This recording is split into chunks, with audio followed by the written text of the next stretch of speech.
ಸಂದೀಶ್ PG ಅವರು ಈ ಪೋಸ್ಟಿಗೆ ಬರಬೇಕಾದ್ರೆ, ಅಂದರೆ ಅವರು ಇನ್ಸ್ಪೆಕ್ಟರ್ ಆಗಬೇಕಾದ್ರೆ ಅವರು ಹೋಮ್ ಮಿನಿಸ್ಟ್ರಿಗೆ 50 lakhs ಕೊಟ್ಟು ಅವರು ಈ ಪೋಸ್ಟಿಗೆ ಬಂದಿದ್ದಾರಂತೆ. ಸೊ ನನಗೆ ಅವರು ಆಪ್ಷನ್ ಕೊಟ್ಟಿದ್ದಾರೆ, ನೀನು ನನಗೆ 25 lakhs ಕೊಡು, ಇಲ್ಲ ನೀನು ನನ್ನ ಜೊತೆ ಮಲಗು.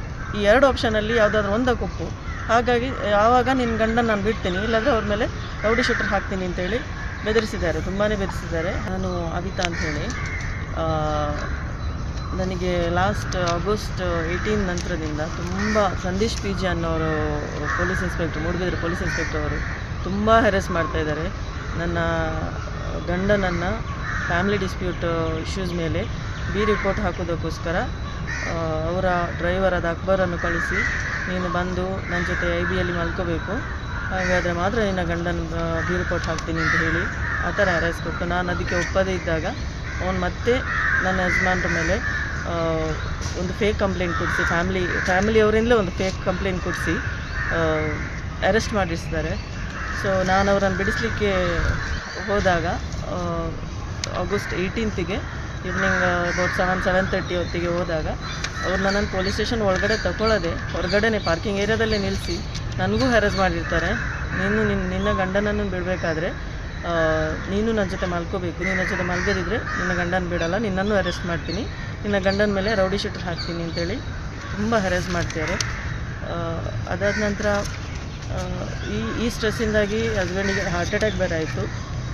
ಆದ ಕಾರಣ ನಾನು ಮತ್ತೆ ಕಮಿಷನರಿಗೆ ಕಾಂಟ್ಯಾಕ್ಟ್ ಮಾಡಿದೆ, ACP ಕಾಂಟ್ಯಾಕ್ಟ್ ಮಾಡಿದೆ, ವಿಮೆನ್ಸ್ ಕಮಿಷನ್, IG, ಈ ಥರ ಮುಖ್ಯಮಂತ್ರಿ ಹಾಗೆ ಹೋಮ್ ಮಿನಿಸ್ಟರ್ ಅವರನ್ನು ಸಹ ನಾನು ಕಾಂಟ್ಯಾಕ್ಟ್ ಮಾಡಿದೆ. ಎಷ್ಟು ಕಂಪ್ಲೇಂಟ್ ಕೊಟ್ಟರು ಏನೂ ಪ್ರಯೋಜನ ಆಗ್ತಿಲ್ಲ, ನ್ಯಾಯನೇ ಸಿಗ್ತಾಯಿಲ್ಲ. ತುಂಬಾ ಸಫರ್ ಆಗ್ತಾಯಿದ್ದೀವಿ ಲೈಫಲ್ಲಿ. ಸಣ್ಣ 2 ಮಕ್ಕಳು ಬೇರೆ ಇದ್ದಾರೆ ನಮಗೆ. ಹಾಗಾಗಿ ಏನು ಮಾಡಿದರೂ ನಮಗೆ, ಎಲ್ಲೂ ಹೋದರೂ ನಮಗೆ ನ್ಯಾಯನೇ ಸಿಗ್ತಾಯಿಲ್ಲ. ಸೊ ಏನು ಮಾಡೋದು ಗೊತ್ತಾಗ್ತಾಯಿಲ್ಲ ನಮಗೆ.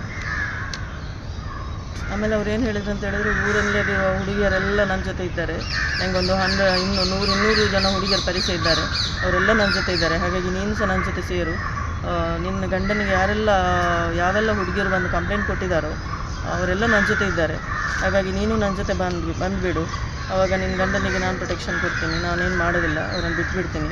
ಆ ಥರ ಎಲ್ಲ ಅರೆಸ್ಟ್ ಮಾಡ್ತಾರೆ. ಆಮೇಲೆ ಇನ್ನೊಂದು ವಿಚಾರ ಅಂತ ಹೇಳಿದ್ರೆ, ಯಾರೋ 3-4 ಜನ ರೌಡಿ ಡ್ರಗ್ ಪೆಡ್ಲರ್ ಇದ್ದಾರೆ, ಅವ್ರ ಹತ್ರ ಹೇಳಿಸಿ ನಿನ್ನ ಮರ್ಯಾದೆ ಎಲ್ಲ ತೆಗಿತೀನಿ, ಊರಲ್ಲೆಲ್ಲ ಹೆಸರು ಹಾಳು ಮಾಡ್ತೀನಿ ಅಂಥೇಳಿ ತುಂಬ ಹ್ಯಾರಸ್ ಮಾಡ್ತಿದ್ದಾರೆ ನಮ್ಮನ್ನು.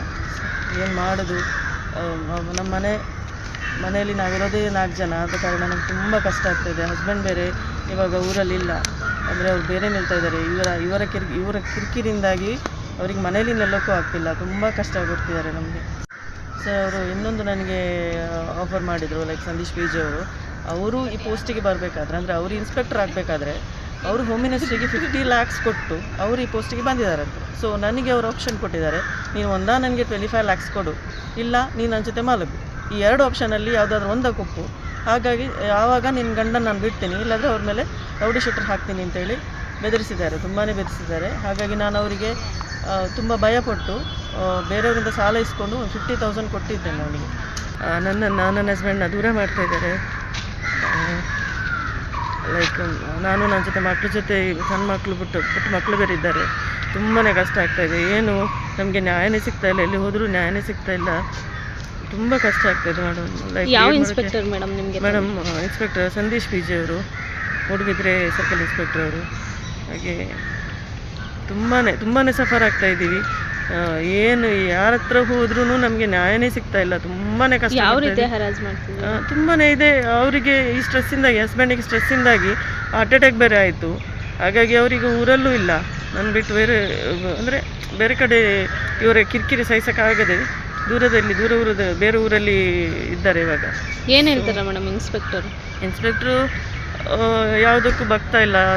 ನಿಮ್ಗೆ ಏನು ಮಾಡೋಕ್ಕೂ ಆಗಲ್ಲ, ಅದು ನೀನು ಎಲ್ಲಿ ಹೋದರೂ ಏನು ಮಾಡೋಕ್ಕಾಗಲ್ಲ. ಯಾವ ಇನ್ಸ್ಪೆಕ್ಟ್ರು, ಯಾವ ACP ಅವನನ್ನು ನೀನು ಹೋಗಿ ಕಾಂಟ್ಯಾಕ್ಟ್ ಮಾಡಿದ್ರು ಏನು ಮಾಡೋಕ್ಕಾಗಲ್ಲ, ನಾವೆಲ್ಲರೂ ಒಂದೇ ಹಾಗಂತ ಹೇಳ್ತಿದ್ದಾರೆ ಇನ್ಸ್ಪೆಕ್ಟರ್. ಏನು ಹರಾಜ್ ಮಾಡಿದ್ರು?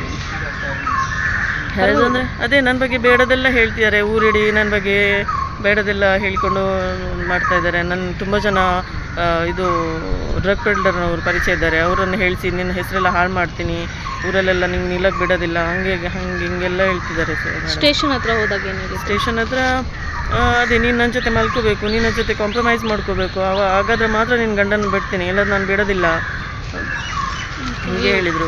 ಇವಾಗ ಎಲ್ಲೆಲ್ಲಿ ಕಂಪ್ಲೇಂಟ್ ಕೊಟ್ಟಿದ್ದೀರಾ? ಕಂಪ್ಲೇಂಟ್ ಕಮಿಷನರ್ ಹತ್ರ ಕೊಟ್ಟಿದ್ವಿ ಮೇಡಮ್, ಆಮೇಲೆ ಇವರು ವುಮೆನ್ಸ್ ಕಮಿಷನಿಗೆ ಕೊಟ್ಟಿದ್ವಿ, ಮುಖ್ಯಮಂತ್ರಿ ಹತ್ರ ಕೊಟ್ಟಿದ್ವಿ, ಹೋಮ್ ಮಿನಿಸ್ಟ್ರಿಗೆ ಕೊಟ್ಟಿದ್ವಿ, ಆಮೇಲೆ IG ಗೆ ಕೊಟ್ಟಿದ್ವಿ. ತುಂಬ ಕಂಪ್ಲೇಂಟ್ ಕೊಟ್ಟು ಏನು ಕೊಟ್ಟರು ಏನು ಪ್ರಯೋಜನ ಆಗ್ತಾಯಿಲ್ಲ.